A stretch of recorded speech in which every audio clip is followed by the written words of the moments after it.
Cette semaine, à votre émission Reflet d'ici, M. Thomas Mulcair, chef du NPD, était de passage à l'hôtel de ville de Grande-Rivière le 16 août dernier pour rencontrer les industriels pour discuter de la réforme de l'assurance-emploi. Au lieu de respecter le fait qu'il y a des différences régionales, les conservateurs sont en train de sortir un rouleau compresseur qui va avoir pour effet de sortir les gens de leur région ou de les contraindre de recevoir une réduction de leur chômage. Une entrevue avec M. Gaétan Cousineau du mouvement Action Chômage. Tous les gens qui vont gagner lorsqu'ils sont sur le chômage vont se faire couper 50 de leurs gains. On rencontre Mme Rachel Nicolas pour discuter d'un festival qui va avoir lieu la première fin de semaine de septembre à Grande-Rivière. Alors, tout le monde, j'aimerais beaucoup que vous veniez. C'est vraiment une activité pour vous. Le but, c'est de faire bouger tout le monde, de montrer qu'est-ce qu'on a comme activité ici, puis que Grande-Rivière s'active. Plus qu'on va avoir de gens, plus qu'on va pouvoir se dire que l'activité va pouvoir se reproduire une prochaine année. Et du 22 au 25 août prochain, ce sera la 4e édition du Festival des Perséides à Percé. Oui, on invite vraiment toute la population à venir découvrir une quarantaine de films qui vont être présentés en primeur à Percé à partir du 22 jusqu'au 25 août. Mesdames, Messieurs, bonsoir et bienvenue à votre émission Reflet d'ici. Alors, cette semaine, à votre émission, nous débutons avec une entrevue que j'ai réalisée avec M. Thomas Mulcair, chef du NPD, qui était de passage à l'hôtel de ville de Grande-Rivière jeudi dernier, le 16 août. On discute ensemble des conséquences de la réforme de l'assurance-emploi. Donc, M. Mulcair, vous êtes de passage en Gaspésie, en Grande-Rivière, pour rencontrer les industriels et les gens du milieu pour vraiment parler du problème que représente la réforme de l'assurance-emploi. Oui, dans une région comme la Gaspésie, c'est évident qu'il y a énormément d'emplois saisonniers et il faut tenir compte de ces différences régionales lorsqu'on bâtit un programme. Au lieu de respecter le fait qu'il y a des différences régionales, les conservateurs sont en train de sortir un rouleau compresseur qui va avoir pour effet de sortir les gens de leur région ou de les contraindre de recevoir une réduction de leur chômage qui ne permettrait pas à eux et leur famille de vivre. Alors, nous, on est très préoccupés par ça. Ça va être un de nos grands chevaux de bataille pour l'automne. Étant donné que vous n'êtes pas au pouvoir, concrètement parlant, qu'est-ce que vous pouvez faire pour l'instant, à part que simplement en parler à l'Assemblée? La Chambre des communes est quand même le lieu des débats. Et il y a beaucoup de réglementations qui doivent venir mettre les détails d'application de ce que le gouvernement a déjà annoncé. On va les suivre à la trace. On a plusieurs collègues, Anne-Marie Day, la région de la capitale nationale, qui est notre porte-parole principale là-dedans, Yvon Godin, qui a énormément d'expérience dans le dossier. Soyez assurés d'une chose, l'opposition NPD a changé les choses à Ottawa, va se tenir debout, fort, face à Stephen Harper. Avec la visite que vous avez faite actuellement, on ressent vraiment que c'est un problème pour les régions, cette réforme-là. Je viens de passer une couple de journées en Acadie. C'est la même chose, beaucoup d'emplois saisonniers. Les gens sont excessivement préoccupés pour leur capacité de retenir les gens dans leur région. Parce qu'une fois parti, la personne qui aide, par exemple, sur un bateau de pêche ou qui connaît le travail dans une usine de transformation de homards, si cette capacité-là, cette compétence-là est perdue à la région, parce qu'on encourage les gens de partir, comment est-ce que le reste de l'économie de la région va pouvoir survivre? C'est ça la grande question. Et si le NPD prenait le pouvoir demain matin, quelle serait votre première action en ce qui concerne l'assurance-emploi plus précisément? Une des raisons pour lesquelles je suis en tournée, c'est justement pour écouter les gens dans les régions. Mais c'est sûr et certain que le NPD a toujours compris qu'il y avait des différences économiques régionales très importantes au Canada, qu'il fallait que des programmes comme l'assurance-emploi soient adaptés à ça. Et vu que c'est un programme qui est payé entièrement par les employeurs et les employés, il faut commencer à les écouter un petit peu plus que ce qu'on fait à l'heure actuelle et pas juste recevoir les dictats du gouvernement. Donc, on reviendra un peu au mode qui se faisait auparavant? Il y a des choses exactement qui peuvent rester, des choses qui peuvent toujours être améliorées. Le problème avec les conservateurs, c'est qu'ils sont en train de démanteler. Ils n'améliorent pas, ils rendent la situation pire, et pour les employeurs et pour les employés. Et c'est là où il va y avoir une bataille importante à la Chambre des communes cet automne. Donc, c'est de bien comprendre ce en quoi consiste un travail saisonnier en tant que tel. Oui, parce qu'on entend souvent dire qu'il s'agit d'employés saisonniers. Ce n'est pas l'employé qui est saisonnier, c'est que son emploi est saisonnier, donc il ne faut pas le punir lui. Mais c'est comme si le gouvernement a essayé de dire « oh, ça doit être des gens paresseux ». On a déjà entendu les propos de Stephen Harper à propos des coins comme la Gaspésie, comme les Maritimes. Il les méprise, il dit que c'est une culture de paresse, des perdants. Nous, on sait. Ce sont des régions pleines de gens fiers qui travaillent très fort, mais qui souvent le travail en question est seulement disponible une partie de l'année. C'est la raison même pour laquelle il y a de l'assurance-emploi. Merci beaucoup. Merci, plaisir de vous revoir. Maintenant, passons à une entrevue avec M. Gaétan Cousineau qui nous résume un peu en quoi consiste la réforme de l'assurance-emploi au juste. Donc, une visite à Grande-Rivière aujourd'hui de la part du NPD pour vraiment prendre conscience de l'impact de la réforme de l'assurance-emploi. Vous, en tant que représentant directement sur le terrain, est-ce que vous avez déjà commencé à ressentir les impacts de cette réforme-là? Oui, d'abord, disons que je suis un peu surpris que M. Mulcair a entamé le sujet de l'assurance-emploi presque uniquement durant toute sa réunion. Donc, c'est donc dire que le NPD est très préoccupé par les changements qui s'en viennent. Quant à nous, sur le terrain, déjà depuis l'annonce du budget, mes nombres d'appels ont augmenté d'au moins 20 %. Autant de personnes individuelles que d'employeurs qui s'inquiètent également là, au nom de leurs employés, à savoir de quelle manière que ça sera géré.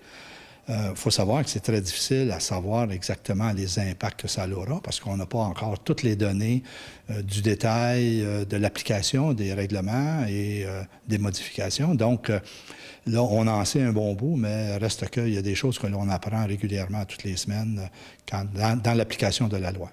C'est possible de résumer un peu pour les gens à la maison qui ne connaissent aucunement le dossier, d'un peu expliquer sans l'expliquer à 100 %, donner une idée de ce que ça peut avoir comme conséquence, là. Bon, d'abord, au niveau des gains, lorsque vous êtes sous prestation, c'est un élément qui est déjà en force depuis le 5 du mois d'août.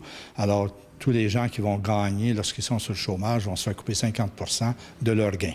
Alors, il n'y a plus de 40 % admissibles comme on avait autrefois. Alors, il faudra que les gens réfléchissent à savoir est-ce qu'ils vont travailler et se faire couper 50 % parce qu'ils ont travaillé une journée. Ça, c'est la première application. Le deuxième élément qui va avoir beaucoup de conséquences, ça va être lorsque vous êtes sur une longue période de chômage, vous devrez faire des recherches d'emploi actives. On dit 1 par jour serait la norme. Et après de nombreuses semaines sur le chômage, vous devrez accepter d'aller un peu plus loin que votre résidence, jusqu'à 1 heure en automobile d'un côté comme de l'autre, et accepter aussi une réduction de salaire de jusqu'à 30 %. Donc ça aura aussi beaucoup d'impact au niveau aussi de la morosité que les gens vont développer par rapport à leur recherche d'emploi. En plein hiver ou au mois de février, à faire des recherches d'emploi, là, c'est comme pas évident qu'il y a des employeurs qui vont vouloir vous parler.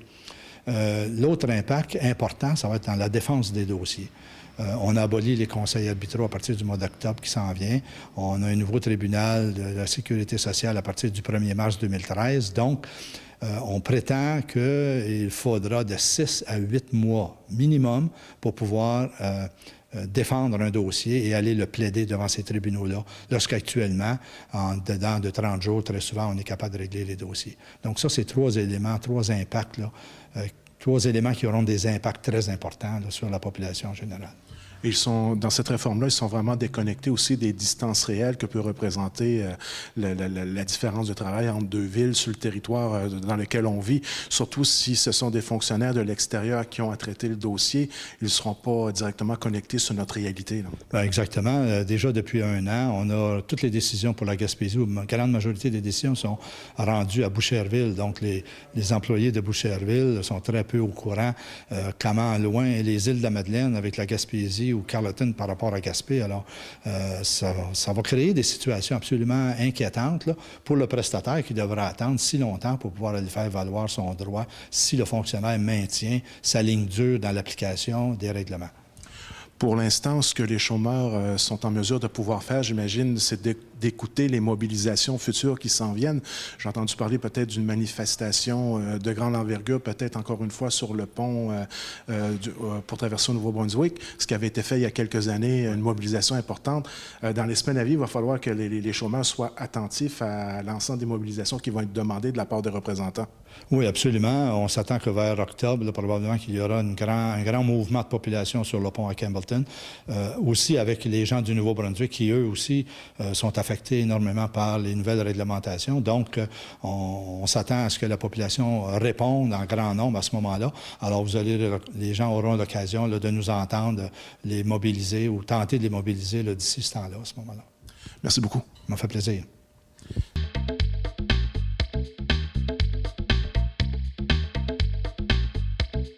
Bien, mesdames, messieurs, à la section entrevue de votre émission Reflet d'ici estivale de cette semaine, nous recevons en studio M. François Cormier, directeur artistique du Festival des Perséides, qui en est à sa 4e édition cette année, et M. Abraham Cohen, producteur de films. Alors, bonsoir, messieurs. Bonsoir. Bonsoir. Bienvenue à l'émission Reflet d'ici. Merci. Merci. On va débuter avec vous, M. Cormier, à prime abord, pour discuter de cette fameuse 4e édition du Festival des Perséides, festival dont vous êtes le fondateur d'autant plus. Donc, cette année, je crois qu'on a une superbe programmation à présenter à la population de la MRC du Rocher-Percé et même à l'ensemble de la Gaspésie. Absolument, oui. On invite vraiment toute la population à venir découvrir là, une quarantaine de films qui vont être présentés en primeur à Percé à partir du 22 jusqu'au 25 août. Et ce sont vraiment des longs métrages de fiction, des documentaires, des films d'animation. Donc, il y a vraiment une programmation très ouverte qui permet autant à la famille qu'aux cinéphiles, qu'à ceux qui connaissent moins le cinéma d'auteur, de venir vraiment à la rencontre là, de films vraiment intéressants, je pense. Et on a la chance à Percé de les avoir seulement pendant quelques jours. Là. Donc, vous savez, le cinéma d'auteur, c'est difficilement accessible là, en région souvent. Donc, c'est pour ça que le festival joue son rôle là, de rendre ce cinéma-là, qui est très important auprès de la population. On va avoir plusieurs invités, des producteurs, des acteurs, des distributeurs. Ça va être vraiment une occasion pour la population de rencontrer des gens de l'industrie du film. Là. Oui, exactement. Il y a des forums, des conférences qui sont gratuites, des 5 à 7 tous les jours sur le site. Il y a 3 sites cette année qui sont assez intéressants aussi parce qu'on s'agrandit, on rend la programmation encore plus accessible pour le public. Donc, on est toujours dans le centre d'interprétation de la faune au 343 route d'Irlande. Il y a une magnifique salle de projection pour les films. Mais il y a aussi cette année la vieille usine de Lens à Beaufils, qui devient partenaire officiel du festival. Donc, on va transformer leur salle de spectacle en salle de projection de films pendant tout le festival aussi. Donc, il va y avoir des longs métrages. Il y a tout un événement aussi autour des 30 ans des rendez-vous du cinéma québécois. Il va y avoir notre ami que tout le monde connaît, Kevin Parent, qui va venir présenter d'ailleurs jeudi, le 23 août, à la vieille usine, le film dans lequel il joue Café de Flore, qui a été réalisé par Jean-Marc Vallée, et qui avait été présenté l'an dernier à la Mostra de Venise en grande première mondiale. Donc, on a la chance de rencontrer Kevin et de voir comment ça a été sa première expérience de cinéma avec le film Café de Flore aussi. Alors, ça va être vraiment une belle occasion pour découvrir du cinéma d'auteur en tant que tel. Oui, puis il y a des soirées aussi sous les étoiles sur la plage de Percé. Il y a 2 films, dont un film espagnol de Carlos Saura sur le flamenco. Ça, c'est présenté là, entre la Neigère et le bâtiment Le Chafaud, tout près de la plage sur la rue du Quai. C'est 2 soirées de cinéma. Et il y a aussi le film The Artist, là, qui a gagné un Oscar cette année, le film français avec l'acteur Jean Dujardin. Ça va être vendredi soir, le 24 août, pour le film The Artist. Puis le film sur le flamenco. Donc, c'est des guitares, des chants espagnols. C'est très, très sensuel et très profond aussi comme sonorité, je dirais, par rapport à ce film-là. Et c'est Carlos Saura, quand même, qui était un maître du cinéma espagnol aussi. Donc, tout ça, c'est gratuit sur la plage. Et puis, il faut le dire, il y a une atmosphère particulière là, à assister à un film là, à l'extérieur, sur le bord de la plage à Percé. C'est une expérience en soi. Oui, puis je pense que ça plaît beaucoup aux gens d'ici parce qu'il y a comme à la fois l'expérience de la nature et du cinéma, là, et ça fonctionne vraiment bien ensemble. Pour les Gaspésiens, je pense qu'on aime être dehors. Il y a certaines activités, certains films où il va falloir payer, mais c'est quand même un montant qui est plus que raisonnable. Oui, donc tous les films qui sont en salle, c'est-à-dire au Centre d'interprétation de la faune, à la vieille usine, c'est 7 $ pour voir un film. Donc c'est un long métrage. Et ce qu'il faut dire aussi, c'est qu'avant chaque long métrage, il y a toujours un court-métrage. Donc, on a la chance de découvrir un jeune réalisateur, une jeune cinéaste qui a fait un film de quelques minutes, entre 10 et 15 minutes. Et tout ça, ça permet... Il va y avoir aussi de ces jeunes cinéastes qui vont être présents à Percé parce que un des mandats du festival, c'est aussi de mettre en lumière le talent là, des jeunes réalisateurs.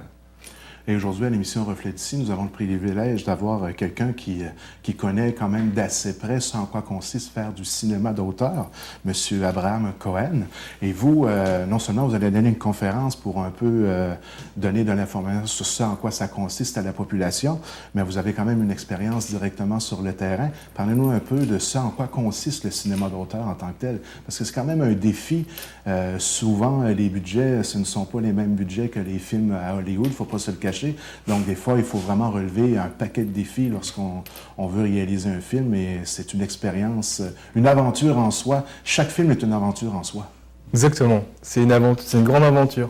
Et nous, on essaye, quand je dis nous, c'est moi je travaille en France, en fait, dans une association qui s'appelle Périphérie, à côté de Paris. Et donc, on accompagne, en fait, des cinéastes qui veulent faire précisément des films d'auteur, mais documentaires.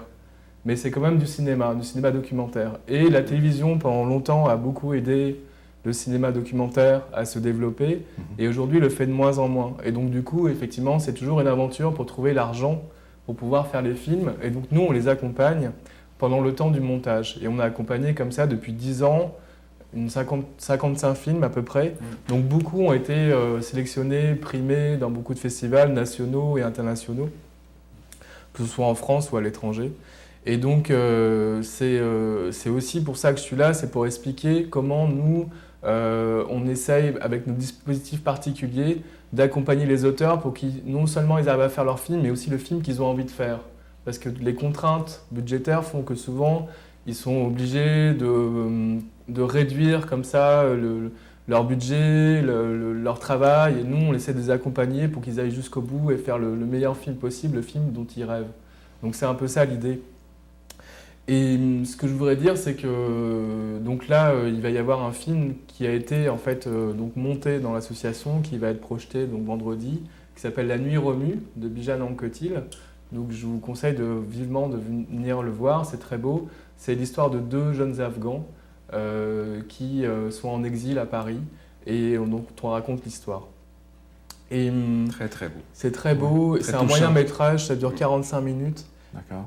Et donc du coup, moi je vais aussi parler autour de ce film-là, comment il a été fabriqué, comment on l'a aidé, comment il en est arrivé là.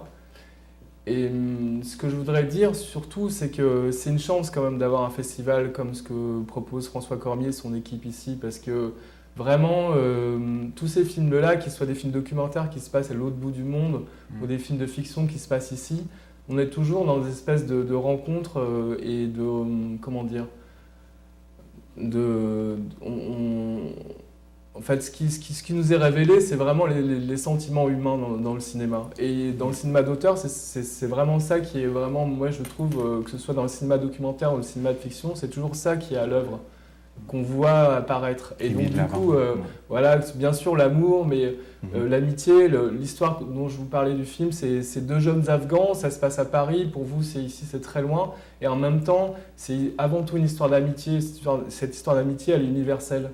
Et il y a un autre film comme ça, Une séparation, qui est un très beau film que je vous recommande, un film iranien qui est très très fort et qui se passe en Iran, aussi à l'autre bout du monde. Et pourtant, ça joue avec quelque chose qu'on connaît très bien, tous les petits mensonges qu'on peut faire dans la vie, tous les petits arrangements, comment on s'en sort, comment on fait pour rester en famille ou pas, etc. Et ça, c'est des choses qu'on peut partager, qu'on habite n'importe où dans le monde.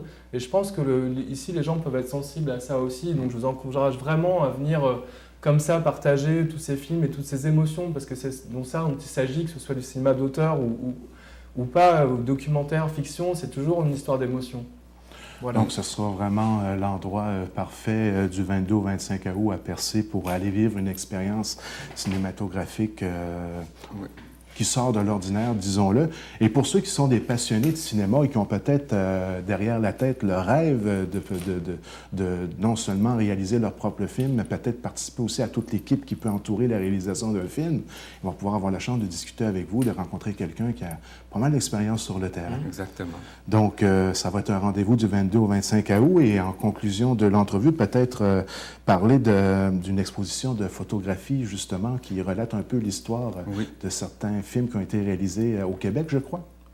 Oui, tout à fait. Donc, ça débute le 21 août, vous me disiez? C'est ça. Oui. Donc, ça va se poursuivre jusqu'au 1er septembre. Et je rajouterais juste avant, pour compléter ce que disait Abraham, c'est qu'il y a aussi dans le festival toute une section sur le cinéma gaspésien qu'on a mis en place depuis 2 ans. Okay. Et donc, il va y avoir des primeurs. Il va y avoir des films qui ont été réalisés par des réalisateurs d'ici, dont un qui s'appelle Guillaume Lévesque, dans la vallée de la Matapédia. Il a suivi un pelleteur de neige pendant tout un hiver pour discuter, pour aller chercher un petit peu sa perception de l'hiver. C'est-à-dire, c'est un documentaire, justement, où ce pelleteur de neige se raconte, déblaye les entrées dans les villages d'Amkoui et sur les toits des maisons. C'est très poétique, ça nous parle beaucoup parce que je pense qu'en tant que Québécois, Gaspésien, on aime l'hiver ou on ne l'aime pas. Et ce film-là nous fait aimer l'hiver et c'est un beau documentaire, justement, que j'invite les gens à venir voir. Ça s'appelle Une pelletée après l'autre et Guillaume Lévesque va être à Percé aussi pour présenter son film. Puis il y a d'autres films gaspésiens aussi. Il faut regarder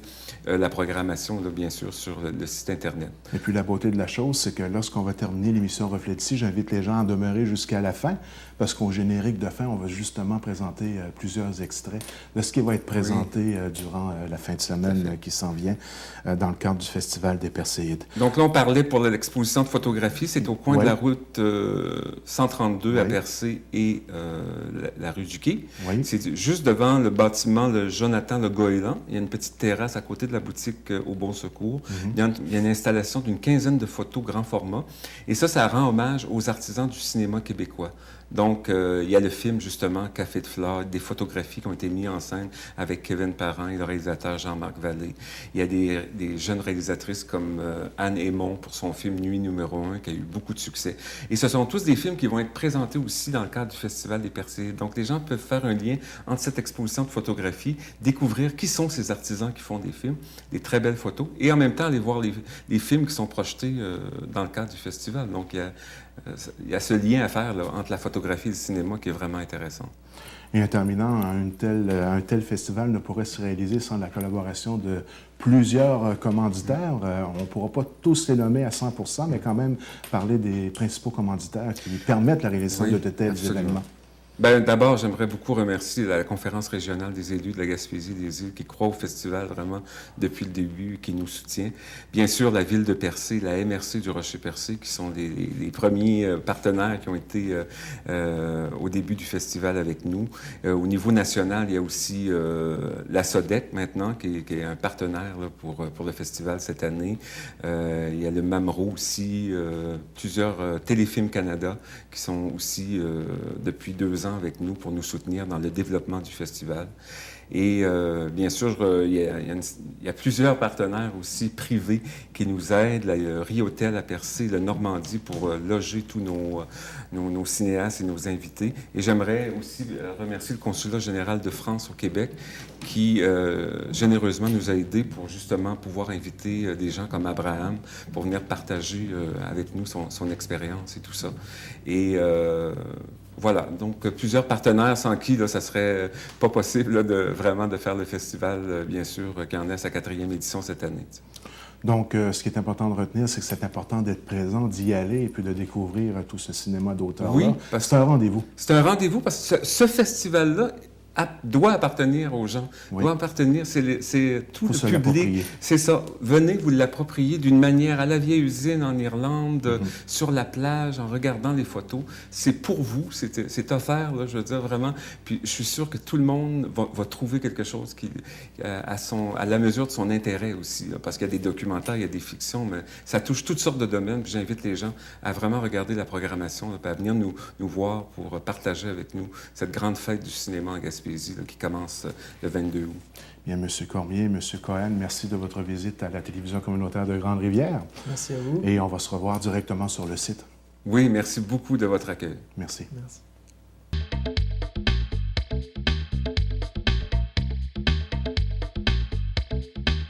Bien, mesdames, messieurs, nous en sommes maintenant à la section entrevue de votre émission Reflet d'ici estivale. Nous recevons en studio aujourd'hui Mme Rachel Nicolas, qui est la présidente d'honneur du festival La MRC s'active, festival qui va avoir lieu du 1er au 3 septembre prochain. Et le slogan cette année, « Viens bouger à Grande-Rivière ». On parle vraiment de la promotion de l'activité physique. Alors, tout d'abord, bonsoir, Mme Rachel. Allô? Ça va bien? Oui, très bien. Donc, on parle vraiment d'une superbe, de belle activité qui va avoir lieu, je le rappelle encore une fois, du 1er au 3 septembre prochain. Et ce projet a vu le jour de quelle façon? Ça s'est initié de quelle façon? Bien, c'est Philippe Moreau du Comité des loisirs de Grande-Rivière qui est venu me voir et qui disait j'aimerais faire la promotion de ce qu'on a comme activité à Grande-Rivière. Et puis, Claude Blais avait déjà une activité en tête qui a été faite l'an dernier, du kayak sur la rivière. Donc, ils m'ont demandé est-ce que ça te tenterait d'embarquer avec nous pour qu'on regarde qu'est-ce qui serait possible de faire pendant la fin de semaine de la Fête du travail. Donc, on parle vraiment d'une panoplie d'activités sportives qui vont s'échelonner sur une période de 3 jours. Oui. Donc, peut-être parler un peu des activités en tant que telles. Oui. Donc, ça débute le vendredi 31 août. J'avais du 1er au 3 septembre. Ah, OK, d'accord. Il y a une activité connexe qui vient se greffer. Oui. On parle du lancement de l'album de David Bernatchez avec artistes invités. Oui. Ça a lieu le vendredi 31 août à 20h. C'est en plein ça. Et ça va avoir lieu à quel endroit exactement? À l'Aréna de Grande-Rivière. Donc, beau temps, mauvais temps, ça va avoir lieu. C'est en plein ça. Et puis, plus particulièrement en ce qui concerne notre activité maintenant, samedi 1er septembre, on débute avec un tournoi de volleyball. Oui, on a un tournoi de volleyball à 9 h le matin. C'est un tournoi de volleyball extérieur. Donc, c'est du 4 contre 4, mixte. Alors, c'est normalement une fille minimum par équipe. L'inscription en ce qui concerne ce tournoi-là et tous les autres tournois doivent se faire à l'avance. Et puis, c'est 2 $. Fait que c'est vraiment juste une formalité de dire on s'inscrit, on paye un petit montant et tout l'argent qui va être ramassé est donné en bourse aux gagnants.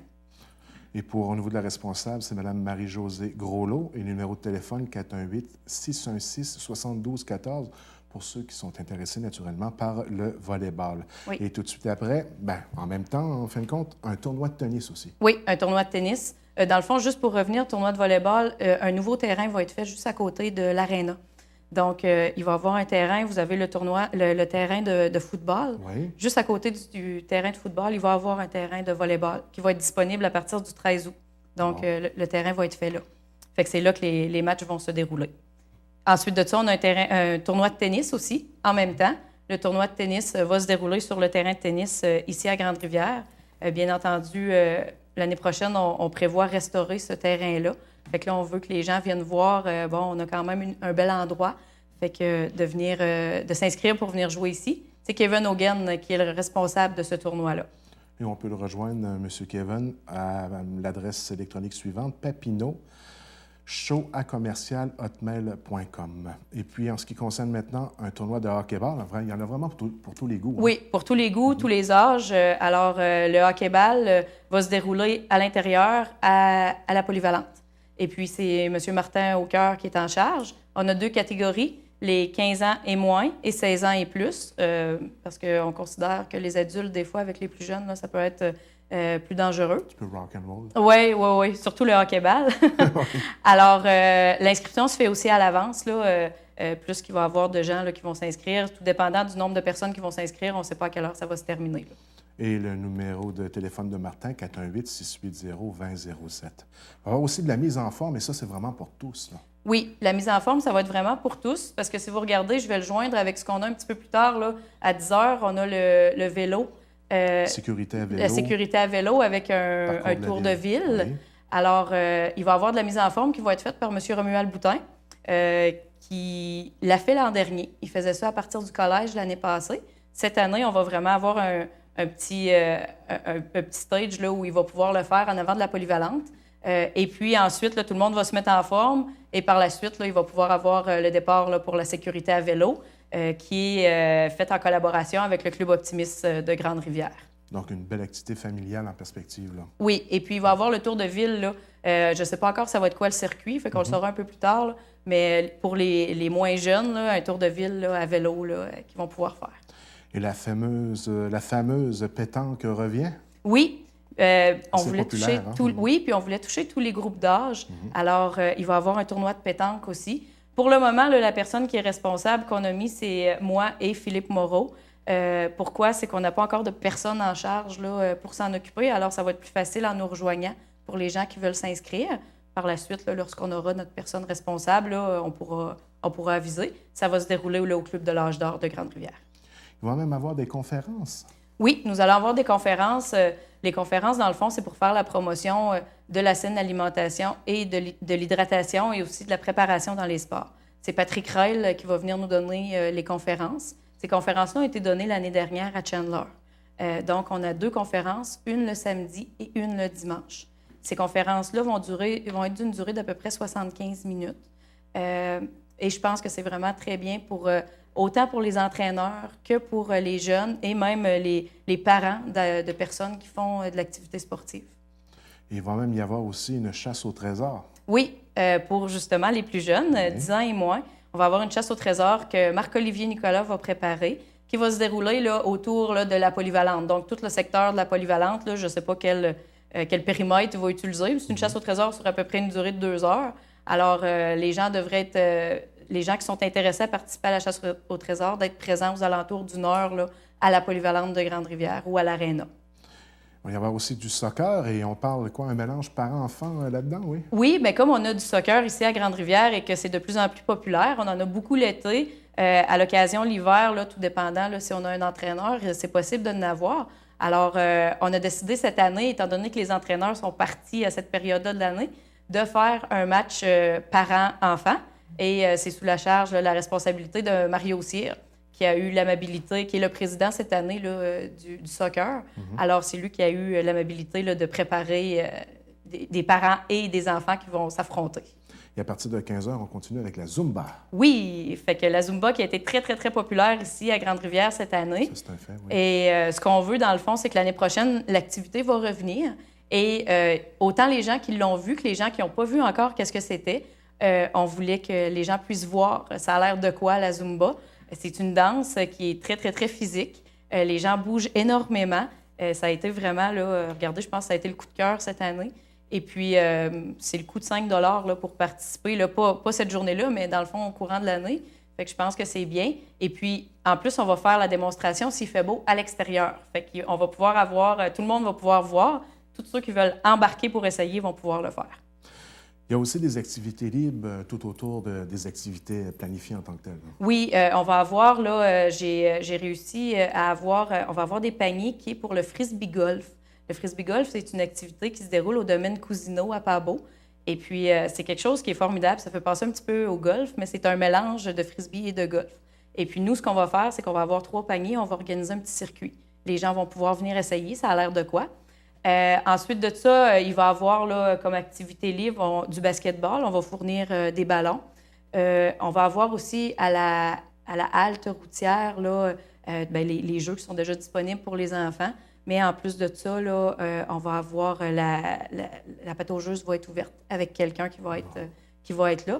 Et là, je ne sais plus si j'avais d'autres activités qui étaient écrites, là, mais... Non, ça fait à peu près le tour. Ça fait le tour. Et Et puis, je veux juste dire, oui. je ne veux pas te couper, Mirko, mais Non, pour pas le de problème. soccer, on va avoir, à la suite du match, on va laisser les ballons disponibles. Les gens vont pouvoir, s'il y a d'autres personnes qui veulent aller jouer, Bon. tu sais, fait qu'à chaque activité, on va laisser par la suite, le matériel va être disponible pour que les gens puissent les prendre. Et pour ceux qui veulent avoir plus d'informations, c'est simplement contacter les loisirs à Grande-Rivière et puis M. Philippe Moreau se fera un plaisir là, de donner de l'information.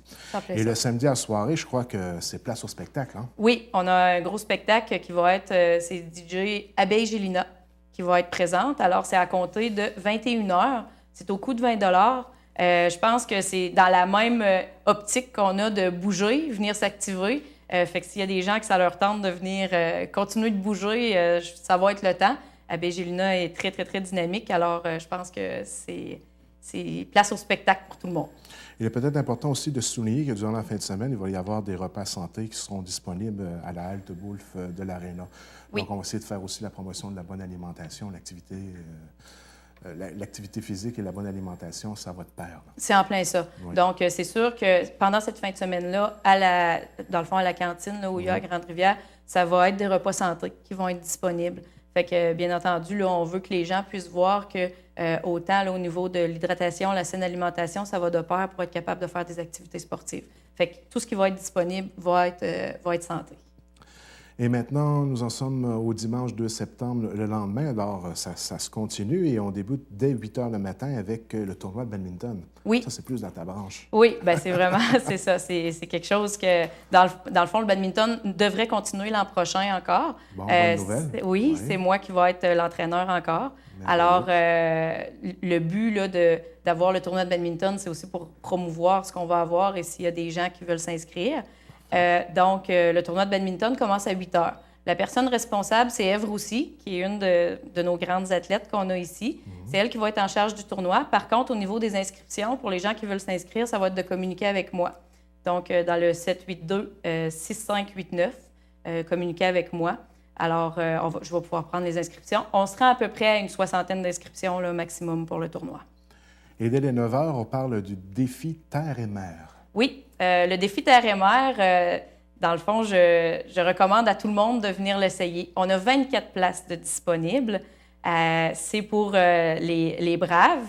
Le défi Terre-Mer, c'est Claude Blais qui est en charge de ça. Alors, c'est une combinaison de course et de kayak. Le départ va se faire à la polyvalente, à l'aréna de Grande-Rivière. La course devra se faire à partir de l'aréna et courir dans les sentiers pédestres jusqu'à la rivière. Rendu à la rivière, c'est des kayaks doubles qui vont être disponibles, donc on ne sait pas avec qui on va partir. Fait que si j'arrive le premier, je dois attendre le deuxième qui arrive à la course, qui embarque avec moi en kayak, et la descente de rivière se fait jusqu'à l'ancien frigidaire ici, là, qui est en avant là, de l'église. D'accord. Rendu là, les gens débarquent du kayak, des gens se chargent du kayak et eux doivent repartir à la course jusqu'à l'aréna. Beau défi en perspective. Donc, une belle activité et puis ça risque d'être en émotion aussi. Ah oui. Puis ce qu'on veut, dans le fond, c'est promouvoir que cette année, on commence, c'est un essai, et l'an prochain, en faire vraiment un parcours avec un certain nombre de kilomètres là, à la course pour les gens vont devoir se préparer à l'avance. Et à 11 h, une autre conférence, cette fois du Lys Santé, c'est bien ça? Oui, on va avoir le Lys Santé, donc Jean-Luc Bugeaud qui va venir faire la promotion des activités qui se déroulent au Lys Santé, en plus dans le fond, comment on peut faire un programme d'entraînement. Et il va être accompagné de sa conjointe, qui est Mademoiselle Dastou, Julie Dastou, qui, elle, va venir parler là, du nouveau programme Nutri-Saveur, je crois, d'alimentation qu'elle va promouvoir. Et encore une fois, M. Patrick Réel nous revient avec une autre conférence dès les 13 h. Oui, dès les 13 h, là, je crois que celle-là, c'est sur la préparation mentale dans les sports, la préparation mentale. Encore une fois, je recommande vraiment à tout le monde de venir voir. Si vous remarquez, on a essayé de ne pas mettre trop d'autres activités en même temps que ces conférences-là. Je crois que c'est vraiment quelque chose qui est important pour les gens, autant pour les sportifs que pour les parents, de venir assister à ces conférences-là. Patrick Réel est quelqu'un de très, très, très dynamique. Fait que vraiment, je recommande à tout le monde. S'il fait beau, ils vont avoir lieu à l'extérieur, les conférences. On sait très bien que la préparation mentale, lorsqu'on pratique des activités sportives, c'est important. Oui. Souvent, les jeunes, quand ils arrivent dans des tournois, là, c'est vraiment pas le même feeling. Il faut être prêt à faire face. Oui, le stress peut gruger beaucoup de choses, alors c'est vraiment... Le talent aussi, oui. Eh oui, eh oui.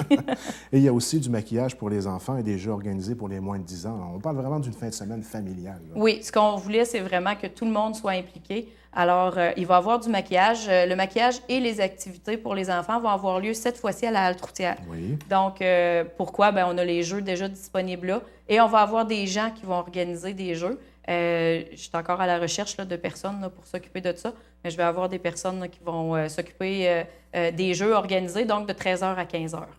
Et à l'âge d'âge Rio Copain, il va y avoir un tournoi de poche. Et oui. Donc, on continue à vouloir avoir nos personnes âgées avec nous. Donc, puis des jeunes et des moins jeunes, des jeunes aussi pourraient participer à ça, mais le tournoi de poche va avoir lieu là, au Club de l'Âge d'Or. Et dès les 14 h, une partie d'Ultimate Frisbee, est-ce que je le prononce bien? Oui, c'est vraiment du Ultimate Frisbee. Oui. C'est un nouveau sport. Dans le fond, nous, on a commencé à jouer à ça, je vous dirais, il y a peut-être 6 ans qu'on a commencé le Ultimate Frisbee ici. C'est un très, très, très beau sport. C'est un sport, je vous dirais, très, très, très physique. C'est un mélange. Dans le fond, le frisbee, ça fait penser un petit peu au soccer, au football. C'est un mélange vraiment de plusieurs sports. Y a-t-il du contact? Il n'y a pas de contact. Okay. Ça se joue sur un terrain de football. Et normalement, c'est 7 contre 7 à l'extérieur. Et on doit lancer le frisbee et l'attraper dans une zone de but. On n'a pas le droit de courir avec le frisbee dans les mains. Donc, c'est vraiment de la technique, mais en même temps, on doit bouger. Fait qu'il va y avoir une démonstration de ça. Et par la suite, c'est Pierre-Marc Paquin-Proulx qui est là, qui, lui, a joué beaucoup. Et il va donner aux gens des démonstrations et ils vont pouvoir essayer par la suite. Et parlant de démonstration, on va avoir aussi une démonstration de karaté et de Thai boxe. Oui. Donc, Gaëtan Doucette, qui, depuis plusieurs années ici, a son club de karaté et de Thai boxe, va venir faire une démonstration et les gens vont pouvoir essayer. Donc, c'est bien. Je crois que c'est une activité qui existe depuis énormément longtemps, mais que plusieurs personnes ne connaissent pas. le fait de l'avoir, peut-être une démonstration, encore une fois, s'il fait beau à l'extérieur, que les gens puissent le voir, je pense que ça va pouvoir lui donner une belle visibilité. Bien, c'est merveilleux. Et encore une fois, il y a une panoplie d'activités libres tout autour des activités déjà organisées. On parle de volleyball, basketball, baignade, soccer, frisbee golf et des marches dans les sentiers pédestres qui sont à proximité quand même. Oui, c'est ça. Dans le fond, ce qu'on veut, c'est vraiment que les gens viennent bouger dans le coin. Fait qu'on va laisser toujours le matériel disponible. On va avoir une table là, où les gens vont pouvoir venir chercher le matériel comme les ballons ou ces choses-là là, pour être certain là, qu'on garde un contrôle là-dessus. Mais plus que les gens vont pouvoir participer, mieux ça va. Vous avez même pensé aussi aux personnes handicapées. Oui. Dans le fond, on voulait intégrer vraiment le groupe La Joie de vivre de Pabo. Malheureusement, cette fin de semaine-là, ils sont pas disponibles parce que eux autres, c'est leur fin de semaine où ils ont un genre de gros défi à Rimouski. Donc, on a communiqué, là, on a peut-être la possibilité d'avoir des vélos adaptés. Oui. Donc, je suis en attente de savoir là, si ça va être possible parce que pour le moment, ces gens-là ne se déplacent pas habituellement. Donc, j'attends de leurs nouvelles à savoir si ça va être possible. Et on attendait pour savoir si on pouvait avoir aussi du goalball. Fait que ça, on devrait avoir des nouvelles là, sous peu à savoir si ça va être disponible. Programmation assez impressionnante, merci. Et ça se continue encore lundi, le 3 septembre, étant donné que c'est fête. Oui. Fameuse fête du travail. Et oui. Et en avant-midi, on parle d'activités libres. En avant-midi, encore une fois, du volleyball, tennis, badminton, basketball, frisbee golf. Oui. Et dès les 10 heures, un entraînement public de football. Oui. Avec l'équipe des Pirates. Et oui. Bien, comme on a le football ici et que le football, je pense qu'il y a même des gens qui ne les connaissent pas, mais on a moins tendance peut-être à aller voir des matchs. Je pense que c'était important qu'on voit qu'est-ce qu'ils font.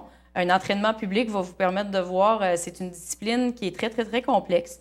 Ça leur demande beaucoup de concentration. Alors, Éric Cyr a accepté là, de faire venir toute son équipe et puis de pouvoir donner un entraînement public. On va pouvoir faire la promotion aussi des différents matchs parce qu'eux, à compter de la semaine suivante, leur match commence. Donc, la saison débute. Oui, la saison débute. Je veux juste ajouter, parce que je ne l'ai pas dans mon dépliant, possiblement qu'il va y avoir une démonstration de tai chi aussi. Ah oui. Donc j'attends juste la confirmation. Tai chi qui se trouve être quoi pour ceux qui connaissent? Du tai chi, très honnêtement, c'est, je vais y aller là, dans ma simple connaissance, mais c'est des mouvements qui sont plus lents. Donc, ça nous apprend au niveau de notre concentration. C'est très demandant physiquement, les différents mouvements à faire. Et puis, ça, c'est M. Zeng, qui est à Grande-Rivière-Est présentement. Là. Donc, c'est lui qui viendrait faire la démonstration. C'est de l'art martial, je crois. Oui, c'est un art. Au ralenti. Là. Oui, c'est en plein ça. Ça demande une respiration. Une respiration, oui, puis un contrôle de soi assez particulier. Et cette fois-ci, il va y avoir du maquillage pour les enfants, encore une fois, mais là, près de la polyvalente, c'est ça? Oui, à compter d'11 heures. Donc, ceux qui ne voulaient pas aller trop loin pour se faire maquiller, ça va être sur le site. C'est en plein ça. Et dès les 11 heures, une inscription au défi multigénérationnel. Oui. Dans le fond, le défi multigénérationnel va venir clore notre fin de semaine. Le défi multigénérationnel, je dirais, c'est une idée qui vient de moi. C'est quelque chose que à laquelle ça fait longtemps que je pense. Ce que je voulais, c'est avoir une activité dans laquelle on pouvait joindre autant les plus jeunes que les moins jeunes. Alors, j'ai marqué dans mon dépliant que c'est de 2 à 100 ans. Honnêtement, ça va être 10 activités qui vont être organisées. Et qu'un enfant de 2 ans peut faire et une personne âgée va pouvoir faire aussi. De 2 à 105. Ah oui, 2 à 105. On veut que M. Bonneton puisse venir faire un tour. C'est vrai, vous avez raison. On m'a même fait la remarque, mais le dépliant est déjà fait. Alors oui, et puis ça va être possible pour tout le monde. Ouais. C'est vraiment des activités comme on va avoir une partie qui va se dérouler à la halte routière, l'autre partie qui va se dérouler ici. Ah. Ça va être, par exemple, lancer des poches, ça peut être lancer un ballon, et pendant une dizaine de minutes, les équipes ramassent des points. Ensuite de ça, on change de jeu. Je ne veux pas que ça inquiète les gens, le fait qu'il y ait une partie qui a lieu à la halte routière, parce qu'on va avoir un transport pour apporter les gens là-bas. Merveilleux. Alors, ça va être vraiment, le transport va se faire. Et ce qui est marqué dans le dépliant, c'est que c'est des équipes de 10 à 20 personnes. Mm-hmm. Pourquoi? C'est que ce qu'on veut, c'est qu'il y ait le plus de monde possible qui participe. Vous venez, si vous êtes 5, vous venez à 5. Nous, ce qu'on va faire, c'est qu'on va jumeler les équipes ensemble, tout dépendant du nombre d'inscriptions qu'on va avoir. Donc, vous êtes 5, vous venez à 5, vous êtes 10, vous venez à 10, vous êtes 20, vous venez à 20. Fait que vous êtes seul, vous venez aussi. On va vous joindre à une équipe. c'est aussi possible pour les personnes à mobilité réduite, les personnes handicapées. On va s'organiser, il y a toutes les personnes vont pouvoir participer à ce jeu-là. Une belle façon de regrouper les gens de toutes les générations, de les faire échanger ensemble et surtout avoir du plaisir ensemble. Oui, et comme je marque là-dessus, le but, c'est de bouger, même si on n'est pas des sportifs. Il n'y aura pas d'activités qui vont demander une dextérité comme le volleyball ou le badminton. Il va y avoir des jeux peut-être de lancer, sauf qu'il y a une partie qui est juste de la course ou de marcher ou de mettre les pieds dans des cerceaux, alors tout le monde est capable de le faire. On ne pas aux Olympiques, là. Non, ça, non, non, c'est en plein ça. Et puis, dès les 15 heures, un grand jeu final, ballon chasseur géant. Ça consiste en quoi? Ça a l'air assez spécial. Bien, dans le fond, tous les gens qui vont avoir participé, et même ceux qui sont alentours, ce qu'on veut faire, c'est vraiment sur le terrain de football, un gros jeu de ballon chasseur. Alors, tout le monde, on va les séparer en 2 ou 4 équipes, tout dépendant du nombre qu'on va avoir. Oui. Et on joue au ballon chasseur, qui est un jeu qui est accessible à tout le monde. Mais le ballon géant, le ballon va être plus gros que d'habitude, quoi. Ça va être un gros ballon. Ah, oui? Donc, un genre de ballon... Un peu moins rapide, puis... Oui, c'est ça. Pas dangereux si on le reçoit. Bon. Alors... Et à 16 heures, le couronnement des gagnants avec la cérémonie de clôture. C'est en plein ça. Donc, ce qu'on va vouloir faire, c'est notre défi multigénérationnel. Il va y avoir des pointages qui vont être ramassés à chacun des jeux. Alors, on va couronner notre famille, notre équipe, notre gagnante cette année. Je ne sais pas encore ça va être quoi le prix, mais possiblement aussi qu'on va faire une plaque à laquelle, à chaque année, si l'activité revient, on aurait le nom des gagnants et ce serait affiché à Grande-Rivière. Une superbe de belle fin de semaine en perspective. Naturellement, une telle activité ne pourrait se réaliser sans nos partenaires financiers, nos commanditaires. Et oui. Est-ce que vous voulez que je les nomme? Vous allez les nommer? Je peux les nommer. Oui, dans le fond, on allons-y. a le député Georges Mamelonnet. Oui. On a ensuite la Caisse populaire du littoral gaspésien. Et puis, on a la Ville de Grande-Rivière qui nous ont aidés là, pour pouvoir faire cette activité-là. Donc, un grand merci à ces commanditaires. Oui. Sans eux, ce genre d'activité-là ne pourrait voir le jour. Et puis, peut-être en terminant, rappeler les dates. Donc, ça va se dérouler du 1er septembre au 3 septembre. Le 31 août, on a le lancement de M. Bernatchez à l'Aréna de Grande-Rivière qui précède cette fin de semaine d'activité-là. Donc, je vais vous laisser le mot de la fin, peut-être lancer une invitation. L'ensemble de la population à participer en grand nombre parce que quand on organise des choses comme ça, ce qu'on aime, c'est que les gens participent. Et oui, et pour inciter les gens à participer, il y a une chose qui n'est pas incluse, dans le fond, c'est que pendant toute la fin de semaine, les gens qui vont participer aux activités vont ramasser des points.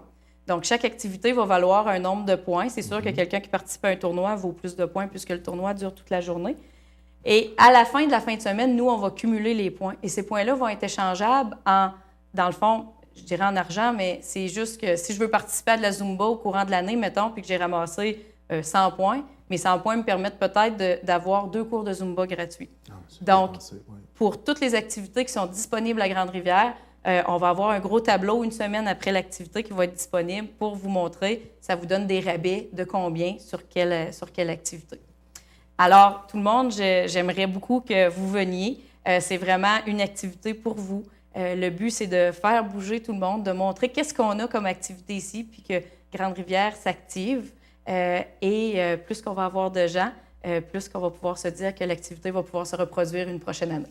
Donc, le rendez-vous sportif par excellence cette année, c'est du 1er au 3 septembre à Grande-Rivière que ça se passe, sur le site de l'Aréna de Grande-Rivière et aussi quelques activités au niveau de la halte routière. Donc, c'est un rendez-vous. Madame Rachel, merci beaucoup de votre visite à l'émission Reflet d'ici estivale. Et nous, TVCGR, on va être là toute la fin de semaine avec vous pour couvrir l'ensemble des activités pour avoir un beau souvenir de cette première édition. Bien, merci beaucoup. Au plaisir. OK. Bien, mesdames, messieurs, c'est ce qui va conclure votre émission Reflet d'ici pour cette semaine. On se laisse sur des extraits de films qui seront diffusés dans le cadre de la 4e édition des Perséides qui vont avoir lieu du 22 au 25 août prochain. Là-dessus, je vous dis et à la semaine prochaine.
dentro y me arrojaron.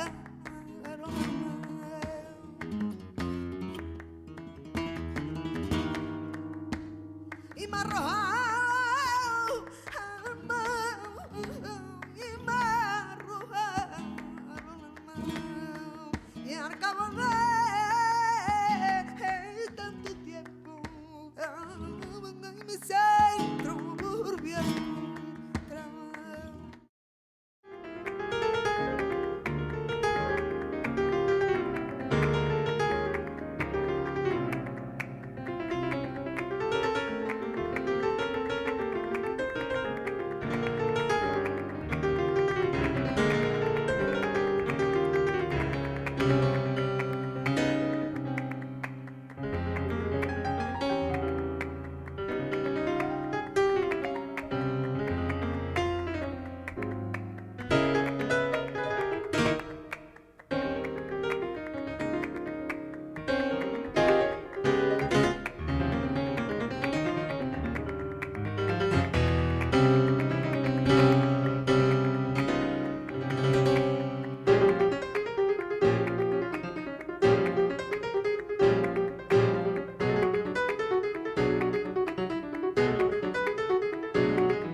Marina, up.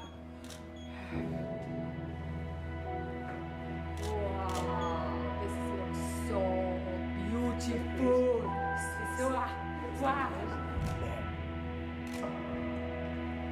Change of position.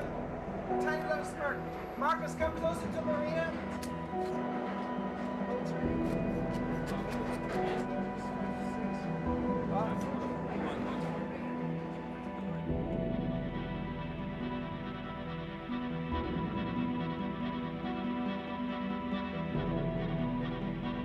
That's good, guys. Stay right there.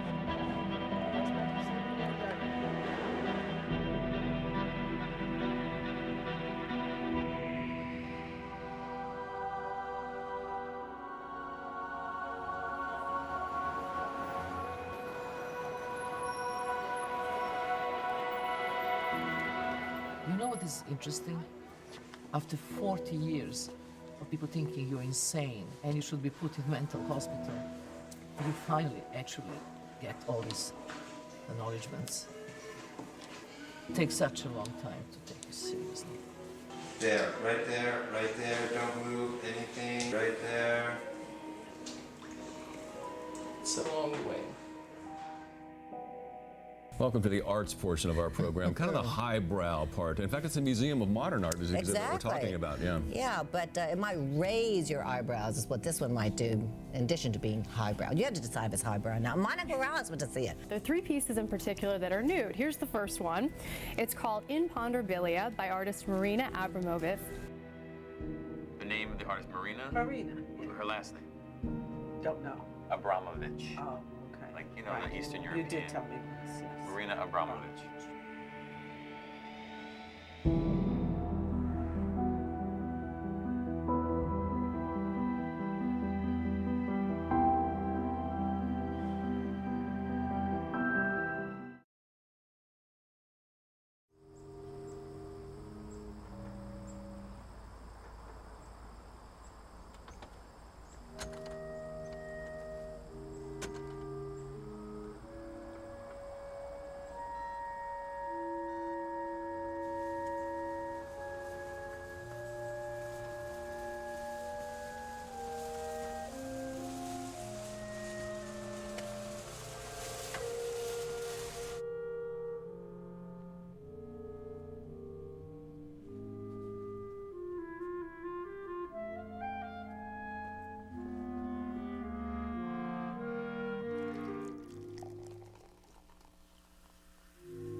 Salut.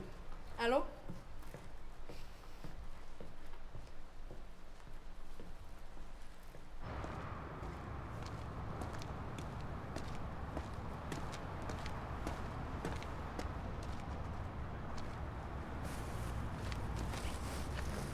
Tes mains. Travailler dans une épicerie puis avoir rien à manger. C'est grave.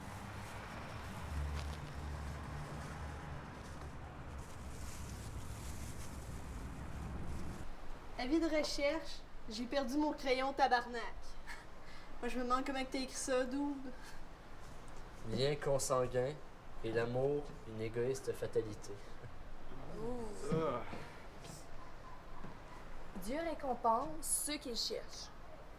Stéphanie, c'est une Guimau Barbie. Je sais trop c'est qui a écrit ça. Il ne nous traite pas selon nos péchés. Yesh. C'est vrai que c'est le péché en esti ici. Merci.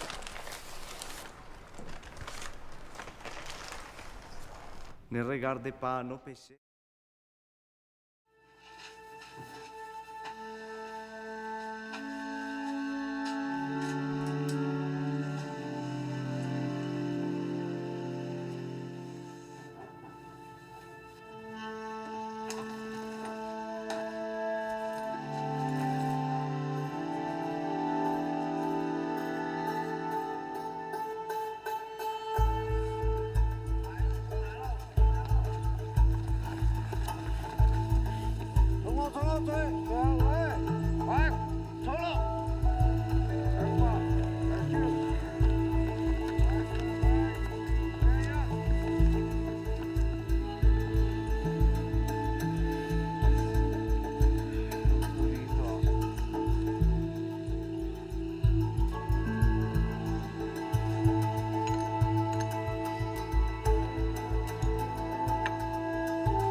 大家好啊！